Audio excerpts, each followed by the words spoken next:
Welcome to this explainer. Okay, so today we're jumping right onto a serene, quiet mountain trail. I really want you to picture the scene with me here. Our protagonist, a guy named Elias, is sitting quietly by the side of the path. He is just totally exhausted. And slung over his shoulders is this massive, unbelievably heavy backpack that he literally takes everywhere with him. Let's just sit with him there for a second. Right, so in this quiet moment, an old monk approaches Elias on the trail.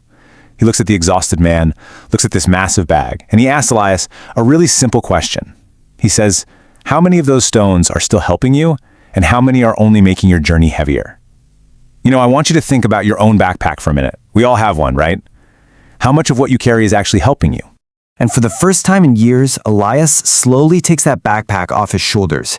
It hits the dirt with a sound that just echoes through the entire valley, a massive thud. He just stares at it as the dust settles on the trail. He had carried this thing for so long, day in and day out, that he had completely forgotten how heavy his burden truly was. So the old monk kneels down beside the bag and carefully opens it up. Inside, there are dozens of these black stones. To the naked eye, they all looked exactly the same. But the monk picks up the very first stone, closes his eyes, and just smiles sadly. He tells Elias, "This one, your childhood friend, betrayed you." Elias is totally shocked. He asks, "How did you know?" And the monk replies with this quiet truth: "Pain always leaves a fingerprint." The monk then hands the stone back to Elias and walks him through this really relentless, powerful sequence of logic. First, he asks him, has carrying this stone changed the past?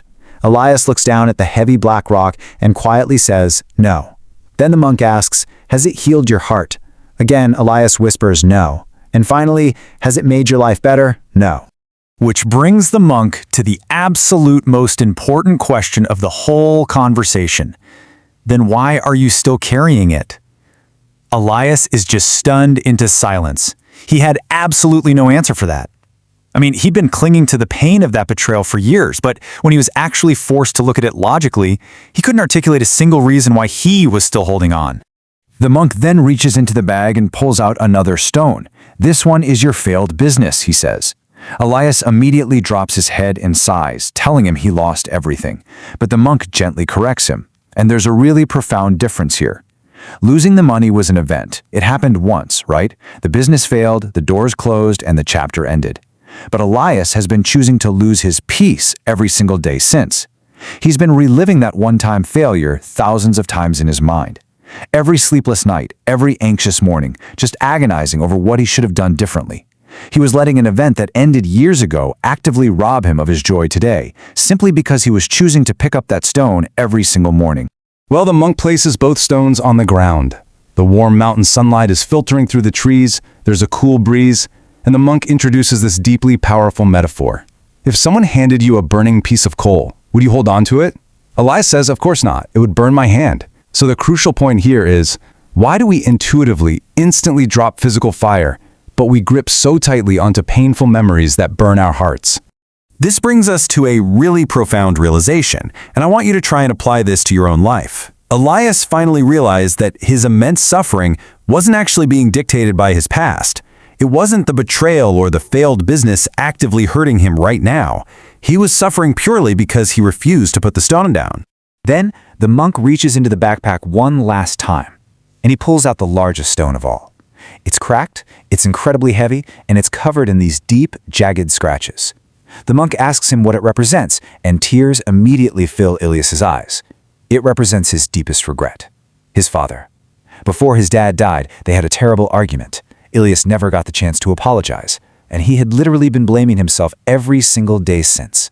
The monk holds this heavy, scratched stone in both hands, and he asks, can this stone bring him back? Think of the immense emotional weight in Elias's chest as he's forced to whisper, no. Can your crippling daily guilt change what happened? No, absolutely no amount of self-punishment is going to alter the past. The monk gently places the stone on the ground. He looks at Elias with this profound understanding and says, then perhaps the person your father would want to forgive is the one standing in front of me. Hearing this, Elias just completely breaks down. All those years of hidden, agonizing pain and crushing guilt just pour out of him in a flood of tears. And you know what the monk does? He doesn't interrupt him. He doesn't try to offer empty advice or rush him along. He just sits beside him in the quiet of the mountain. It's this beautiful moment of pure compassion. Sometimes the absolute greatest act of kindness is just allowing someone to cry without trying to stop them. True healing often requires us to stop trying to immediately fix the situation and to just sit in the silence, honoring the pain. When the tears finally slow down, the monk stands up. He points further up the mountain trail and tells him, "Our journey isn't over, but from this moment on, every stone you continue carrying will be a choice. The path ahead is still incredibly long, but the baggage we take with us on that path, that's entirely up to us. We get to decide what we pick back up." Elias looks at the backpack and then at the long path ahead of him. He picks up the bag once more. It's still heavy, but his mindset has completely shifted. Freedom isn't getting stronger. It's learning what to leave behind. What a provocative, powerful idea, right? As we wrap up this leg of the journey, I want to ask you, which stones in your own backpack do you need to leave behind? Think about that for a bit, because before Elias reaches the top of the mountain, he's going to have to make the hardest decision of his life. We'll explore exactly what that is in part 3.